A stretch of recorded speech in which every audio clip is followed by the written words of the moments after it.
মুসলমানদের উহুদের যুদ্ধের মধ্যে সাহাবায়ে কেরাম ক্ষতবিক্ষত হইয়া শহীদ হইতেছে। সর্বপ্রথম যিনি শহীদ, একজন নারী, যাকে মক্কার পাশেই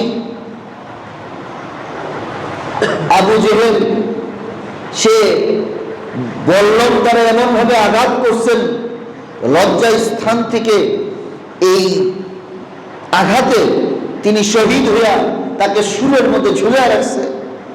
এইভাবে জীবন শেষ হয়ে যেতেছে। কাফেররাও প্রশ্ন করে, এখন তাহলে আল্লাহ কি দেখে না? প্রশ্ন করে না, করে না? তা আল্লাহ দেখে না? এই যে ফিলিস্তিনের মধ্যে শত শত শিশু, নিষ্পাপ বাচ্চাগুলো বোম করতে করতে এদের সকাল বিকাল যেন মৃত্যুর সাথে তাদের খেলাধুলা। সকাল বিকাল মৃত্যুর মানে বাবা নাই, মা নাই, ছেলে মারা গেছে, স্ত্রী মারা গেছে, ফ্যামিলির 9 জন সদস্যের মধ্যে 7 জনই শেষ, 2 জন আছে, খাইলে খায়, না খাইলে নাই। নিষ্পাপ শিশু বাচ্চাগুলো রক্ত ঝরতেছে। এখন ওখানে আসলে মোবাইলের মধ্যে যখন আসে তখন আর দেখতে মনে চায় না, মনে চায় এটাকে পাস করে যায়, দেখে কি করব। এইভাবে মানুষ মরতেছে। আল্লাহর কি দয়া হয় না একটু? আল্লাহর দয়া কম না বেশি? জোরে বলেন, কম না বেশি?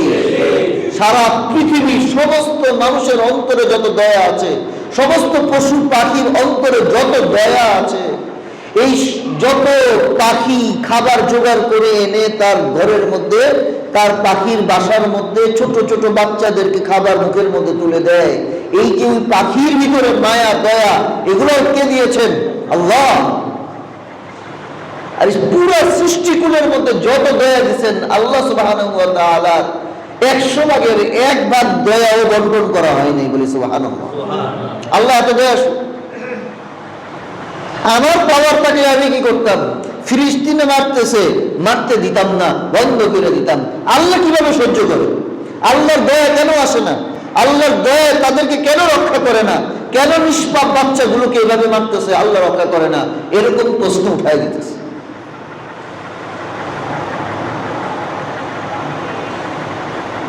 আল্লাহর দয়া বুঝতে হলে তোমার আখিরাত বুঝতে হবে।